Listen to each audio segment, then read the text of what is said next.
I'm going to ask you, I think, a question that will be of interest, I think, to the Crime Fiction Academy and to everybody else. You're not a crime writer, and yet so many of your novels deal with crime and mystery and, well, the dark places of our minds. I can't even really think of any writer of distinction who doesn't write about something that we would call crime. Going back to the ancient Greeks and their obsession with certain kind of ritualistic tragedy, always terrible, bloodthirsty crimes off stage. And then the great Shakespearean tragedies, of course, are all about crimes. Charles Dickens' novels mostly about crimes and very elegantly structured and in a way so that all of society is kind of drawn into a seemingly small crime, but Dickens can reach out and draw in all of society. And then in American literature, I think much of Faulkner turns upon crimes. Light in August, for instance, begins with the crime begins right before the novel begins, in the first chapter, and then we see the movement of Joe Christmas toward his final punishment.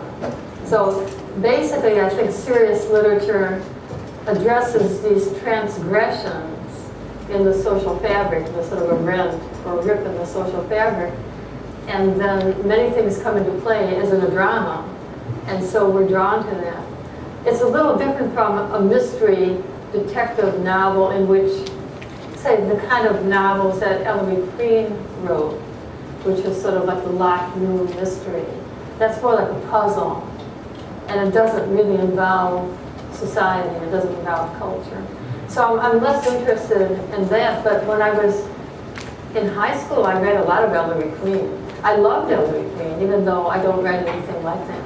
And I was so shocked to discover there were two men who wrote Ellery Queen. Right. But there are, let's say, I mean, I'm trying to think of Blackwater, which revolves around, and you've often used current events and things that have happened in our lifetime. That was Kennedy and Mary Jo Kopechne and a startling novel from the point of view of the girl. And it does not use the structure of what we would say, that the genre of crime fiction, and yet the overall, I don't know, if you talk about it rather than I talk about it, I mean, how you sort of, came to that novel and how it... Well, each time I read a work of fiction, I try to find a new structure. But basically my intention is always the same. It's to immerse the reader in the event, not to talk about it from the outside, as you would say, nonfiction about crime, which is seen at a little distance. Nonfiction crime writing usually begins after the crime is solved, and it's sort of, there's a little distance there. But the kind of writing that I would like to do is sort of eye level, where you're actually in the consciousness of one of the characters to whom the events are happening. Therefore, you don't know more than the character knows. It's like you're in this rushing river as the person, as the protagonist. And the experiences that people have at the extreme of what they can bear are astonishing, because many people discover that they're very courageous. But they discover that in an emergency they will do something that they didn't think that they would ever do.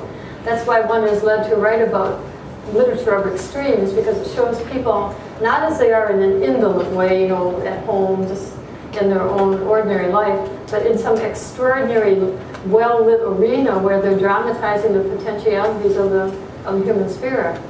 And I've just written a new novella. You said I've written 56 novels, actually 57. But and then the new novella, I wanted to show a woman who you might see her in the park with a little boy, and she's a mother, and she's not extraordinary, she's not extraordinarily beautiful, she's not particularly striking, but when it comes down to it, she is so courageous to try to save her little boy from being abducted. Well, you read the novella too. And then she bears with her forever after with the scars, like her face has been scarred and her body's been disfigured. She is a person of extraordinary integrity and courage. She's like a heroine, but I don't really push it. I mean, it's not that I'm trying to elevate her in any obvious way. There are many people among us who are like that.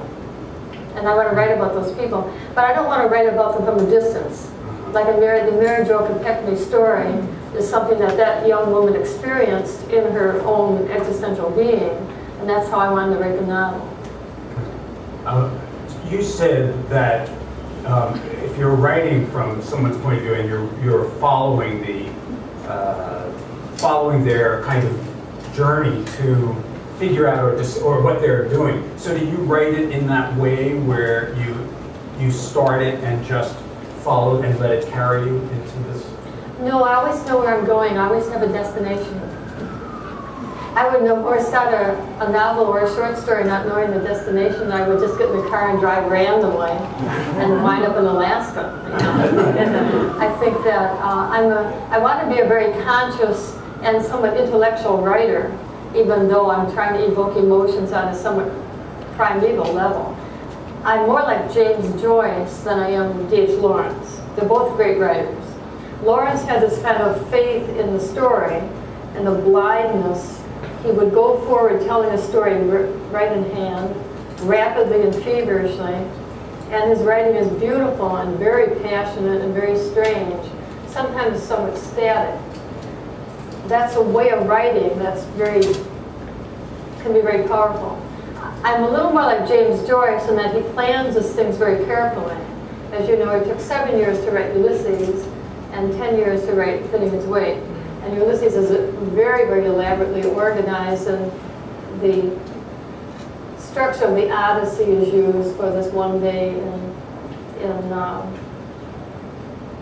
June 16th in Dublin. I think it's 1904, just that one day.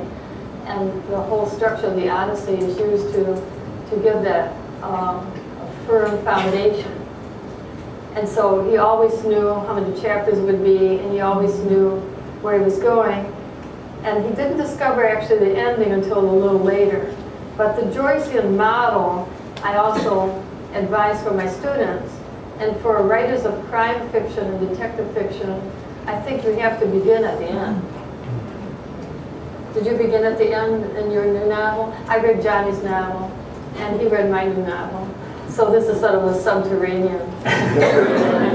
I did know the end. You did know the end. I did know the end. Sometimes I'm in the dark, but I did know the end. Yeah. But I was going to say that I thought you were in Mud Woman. It feels like an odyssey.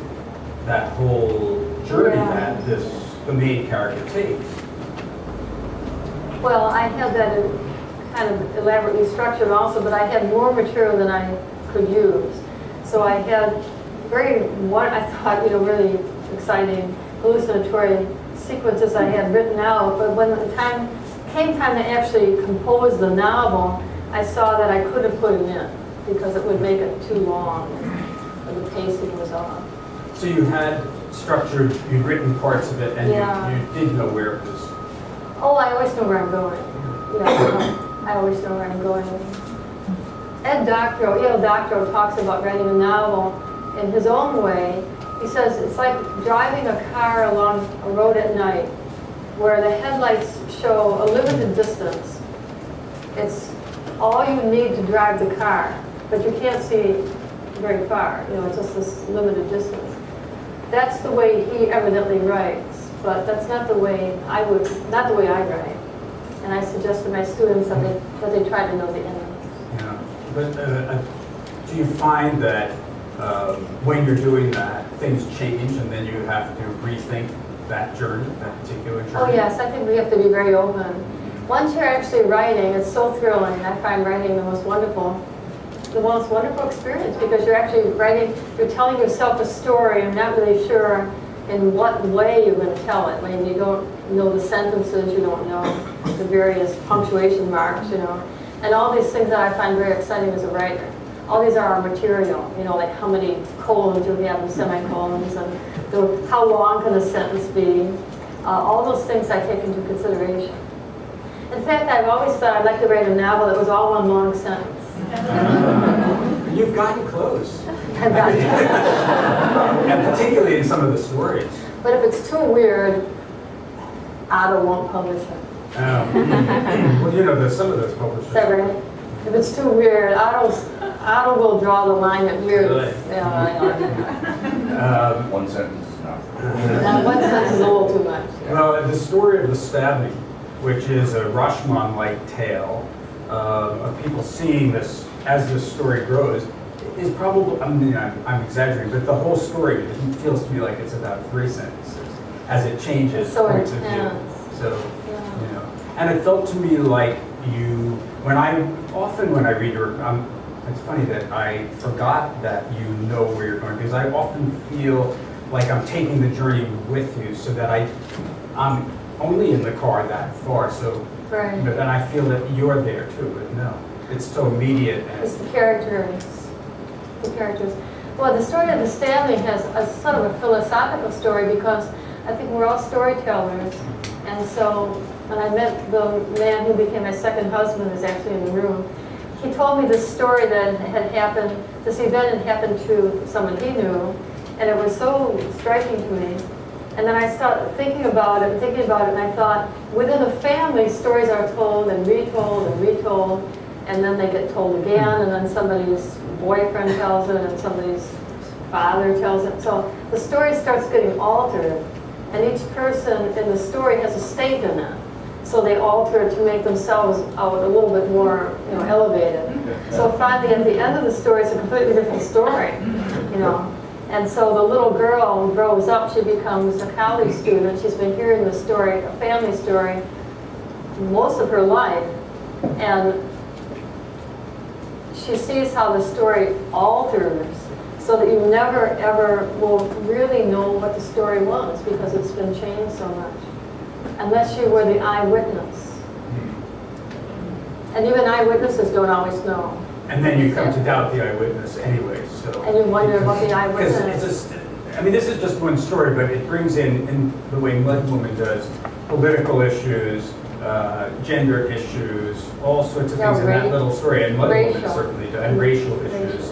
But you were just talking about sort of stealing things, and so I was reading this. I was? You said, well, no, you were talking about taking people's stories. I didn't say I was stealing it. Well, I did. I didn't say that. My husband told me the story. He told me like 19,000 stories, and I just worked on one. And thank God there was one good one. He's got many stories, and he'll just, you know, if you want to meet him, he's right here. He's got lots of stories, and not enough time to write them. Well, I was just reading this, and I thought I loved this quote. You said, "I believe that any form of art is a species of exploration and transgression. To write is to invade another's space. Art, by its nature, is a transgressive act, and artists must accept being punished for it. The more original and unsettling their art, the more devastating the punishment." Well, that's often been true in many writers. You know? I mean, we mentioned great writers like Lawrence and Joyce, but they were devastating, the kind of criticism that they had to deal with. And both of them saw their books burned. I mean, they really had to pay a lot for that. And women and writers through history. Melville wrote arguably the greatest American novel, which is Moby Dick. It's this extraordinary and unique work of a kind no one's ever even attempted to write. And he got absolutely the worst reviews for that novel that anyone's ever gotten. I don't think he got one good review for Moby Dick. It's incredible. While we're talking about taking kind of chances, I think Mud Woman does, and I was thinking before about the Corn Maiden story, because it also has a mother and a daughter, and it sort of plays on guilt and issues of maybe punishment in some ways. I wondered if you could talk about where that an idea of, and a lot of your stories and novels have dealt with children and young people lately, right? I mean, my sister, my love, right? And, My sister, my love, and so anyway, if you could And the corn making has stuck with me, so. Well, there's a history of crime in my family. My parents, that generation. I mean, not to go into any detail, just the fact that I exist is a consequence of a crime that happened in about 1909.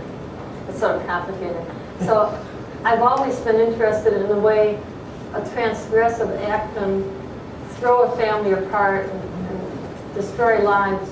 So these people are sort of flung apart, but then they start a new life, or they have to move, and they start a new life here, and then they bring out some new event happens as a consequence of the crime. The crimes were both crimes of murder. Somebody died, but as a consequence, other people had new life. So it's kind of complicated. So when I write about crimes or murders, there's usually some violent act that has like a ritualistic element to it.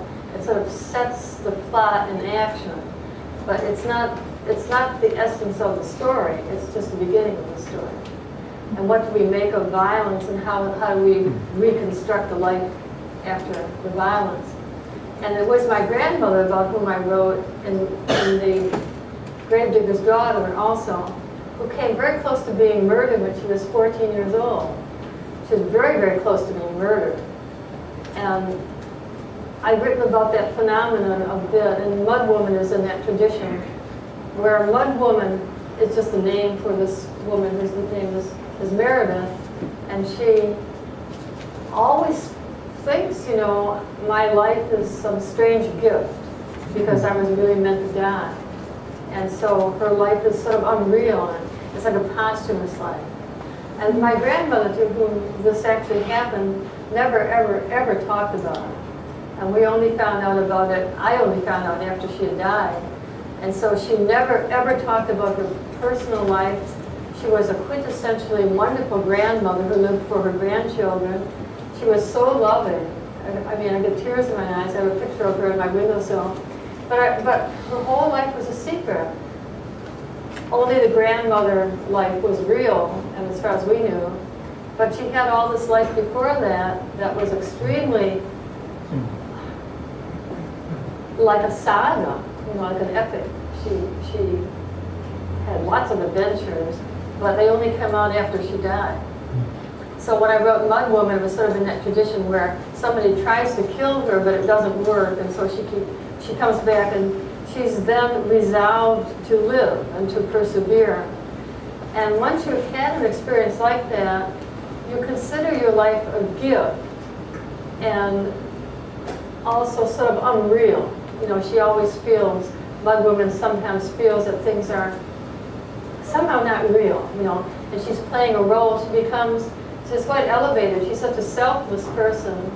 She becomes a department chair of a distinguished university. She becomes a dean. Then she's president of this distinguished university. She's the first woman president of this Ivy League university in the long history of the university. So she's got all this responsibility, and she's very strong, but then she can't keep down the repressed memories start to come up at that point. Because even though you're strong, you're not that strong, and you're always vulnerable. You once talked about secrets and how we all have secrets and we all have mysteries, and how that, when it was in talking about the fact that things that made you want to write certain kinds of stories. Do you know what I mean? Well, I think this urge to tell stories is something very inborn, you know. But then the kinds of stories that we tell may be more determined by our families or our particular backgrounds. But some people are born storytellers, and you meet them and they have stories to tell, and they're just mesmerizing, and you want to hear them. But they're maybe not people who write. They just talk, and they're very wonderful storytellers. But when it comes to writing, that's a little more of an effort. It's more conscious, and it involves selection and highlighting and structure and so forth. So the natural-born storytellers often don't want to do that. You know, it's just a little too much. Well, you know, we talk about voice all the time in writing, and it is not the same as an oral storyteller. It is, and so could you tell us a little bit about, well, I'm curious about, because I was reading also your piece about running and then how you go back and how you have to see certain things to, I have a quote here. I couldn't write even a very short story without vividly seeing what its characters see. Yes, yes. Yes, I think that's a good idea. To try to meditate or to walk or run and try to see the scenes that you're writing about without any language. Just sort of see the people as you would in a little movie. And then you could sort of hear some dialogue. But don't be writing it because that's premature. I think you have to sort of see it first as if it's real. Then you come back to your desk and then you take notes on it. But I wouldn't suggest doing it the other way around, when you start off by writing. I think it's a mistake to start off by writing without thinking and meditating. So do you spend time, I mean, you walk around with an idea that percolates and changes your mind before you? Yes. Yeah. I was listening to an interview with Julie Taymor, is that her name? And she said she gets a lot of her creative ideas in that sort of twilight zone where you first are waking up. You're just starting to wake up, but you're not fully awake and your eyes are not open. And she sort of lies in that state and she thinks about things. And I've never heard anyone talk about it quite as much as she did. And that's how I had the same experience too. Like the very early morning, before you open your eyes. As soon as you open your eyes, then your brain shifts or something different starts to operate. But as long as your eyes are closed, you're sort of in a state where you can experiment and sort of see things in some strange way. But it doesn't have anything to do with writing or language. It's more like a pure experience. And so you wait for that before you would move into the technical aspects of writing.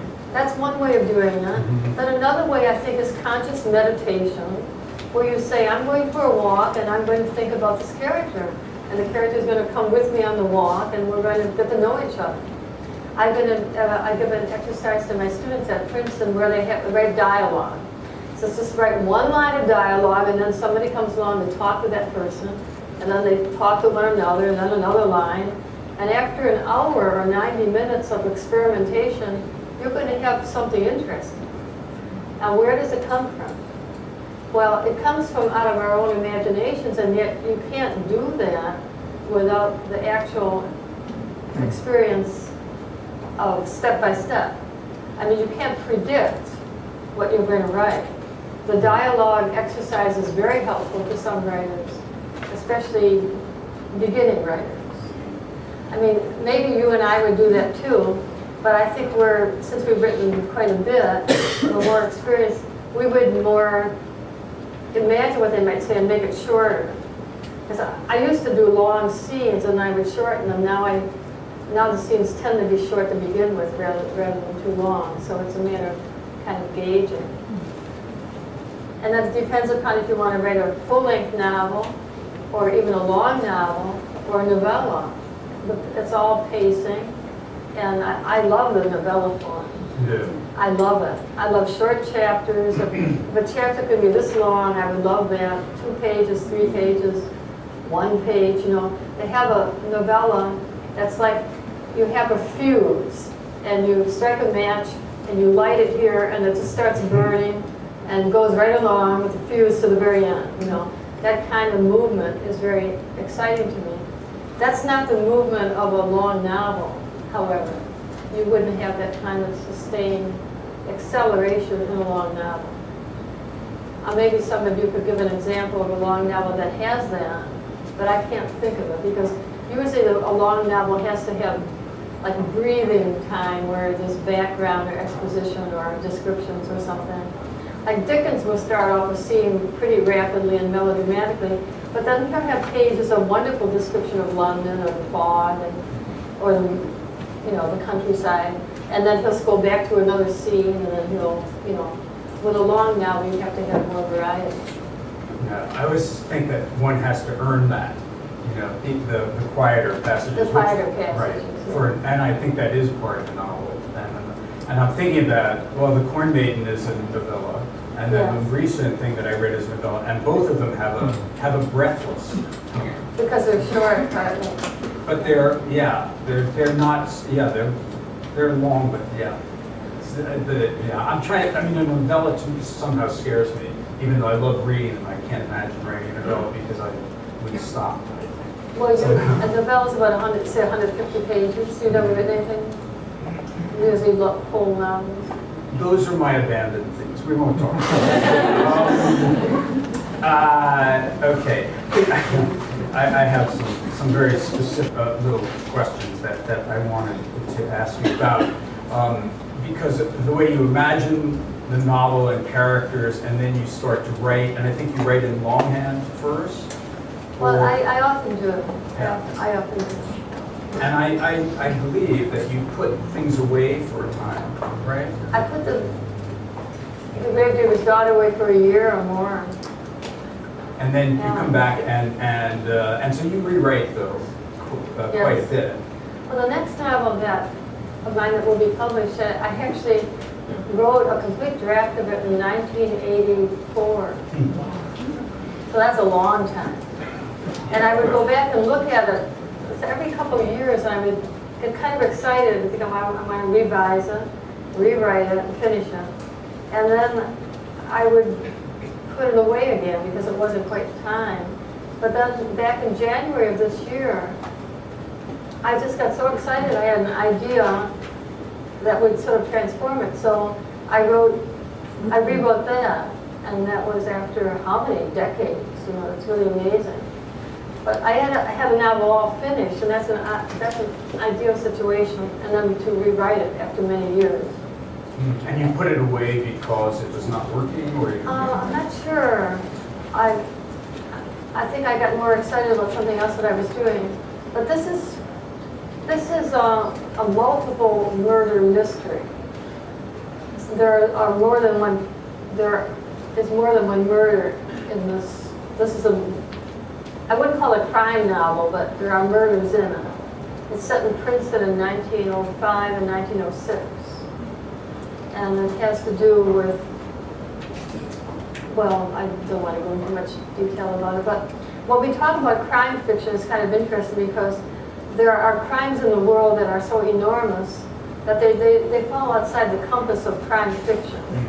You know, one thing that, if there are crime writers in the room and readers in the room, one thing that's very interesting about crime fiction is it focuses upon individuals with a great loving concentration. And so it's like a magnifying glass. Like this crime happened to, say, a little girl's murder, and there's a magnifying lens, and we have an investigation, we have a detective, we have parents, we have a villain, we have a murderer who might get caught or might not get caught. In other words, there may only be about 5 or 6 people in the whole book, really. But in the actual world, as you know, people die every day. They die all the time. Sometimes they die in mysterious ways, and almost nobody cares. And then there are people who die en masse, people who die all together in wartime situations. And that magnifying glass is not brought to bear on these people. So crime fiction is art that elevates the individual in a way that life doesn't. In fact, I was reading, to my horror, I was reading about all the crime in Mexico. Did you read that in today's New York Times? Like, every day, there are like 39 men who are beheaded and their hands are cut off and they're dumped at the edge of town or behind the McDonald's or by somebody's house, or by an upscale shopping mall. Some bodies are there. This is their way of life there, and these people who've been murdered don't have probably anyone who's going to be trying to investigate and find out who killed them. There are too many of them, and crime fiction can't deal with that. Well, I was just thinking, but that what would happen if a crime fiction, specifically a crime fiction writer, were to look at that, how they would structure it. You know, I mean, I think there would be a way to structure it, but it would create this smaller world where where everything has a cause and effect, which in the real world doesn't always have that particular kind I guess I meant from the point of view of the victims. When you Mm-hmm. have 45 victims and 70 victims and 20 victims and 19 Right, yeah. victims, you know, that the idea of the victim is lost because it's like a statistic rather. And with classic crime fiction, if one person dies and maybe two people die, there's a lot of attention focused on that. And I think that's wonderful. I think that's why we read it. We don't really want to read about 200 people decapitated. I mean, that's depressing in a very profound spiritual way because it suggests that there's no meaning to human life. But detective fiction and mystery and crime fiction always puts value on human life and there's meaning. And usually in the last chapter, there's some sort of justice. You know, Yes, so I think that's why people love it. that's why people love it, It because puts the it's world in justice, yeah. order. You know, Yeah.